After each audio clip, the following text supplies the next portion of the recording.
ओम शांति। 19 अगस्त 2025 आज का पुरुषार्थ। आज बाबा ने कहा, बच्चे अब अपनी एकाग्रता की शक्ति को बढ़ाओ, क्योंकि समय अनुसार एकाग्रता की शक्ति की अत्यधिक आवश्यकता है। एकाग्रता की शक्ति वाला ही अचानक के पेपर में पास हो पाएगा। यदि अभी अभी पुरुषार्थ खत्म हो जाए तो आपकी रिजल्ट क्या होगी। देखो बच्चे, पुरुषार्थ इसी तरह अचानक ही खत्म होगा, और जिस तरह बच्चे ने सो स्थिति के आसन पर अर्थात उच्च सोमान में स्थित रहने का और बाप को अपने संग रखने का अभ्यास किया होगा, वही अचानक के पेपर में पास होगा। बच्चे सोचते हैं कि हम अचानक के पेपर में तो पास हो जाएंगे, परंतु अचानक का पेपर बहुत भयानक होगा। जिस बात में आप कमज़ोर हो, अचानक का पेपर उसी बात का आएगा, और वह समय स्वयं के साथ साथ बाप की याद भुलाने वाला होगा।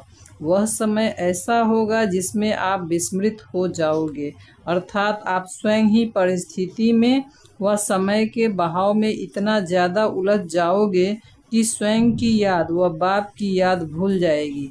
परंतु जो बच्चा अभी से ही अपने उच्च सोमान में स्थित होने की ड्रिल कर रहा है और साथ ही साथ अशरीरी बन अपने बाप परमात्मा पिता के पास घर जाने का भी पुरुषार्थ कर रहा है, अर्थात जो स्वयं को आत्मा रियलाइज कर बाप के साथ सर्व संबंध जोड़ने का पुरुषार्थ कर रहा है, अर्थात बाप की श्रीमत पर चलने का 100% अटेंशन दे रहा है, वही बच्चा अचानक के पेपर में बाप की मदद से पास विद ऑनर बन पाएगा।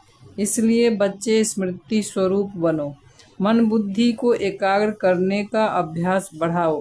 बाबा बार बार कह रहा है कि अचानक अचानक अचानक, तो इस बात की इम्पोर्टेंस अर्थात समय के महत्व को समझ, बाप की समझाने के महत्व को समझ पुरुषार्थ करो, अन्यथा बाप भी कुछ नहीं कर पाएगा। अंतकाल आप अकेले हो जाओगे और वह घड़ी केवल पश्चाताप की होगी। इसलिए सोच समझकर अपने एक एक सेकंड को सफल करो।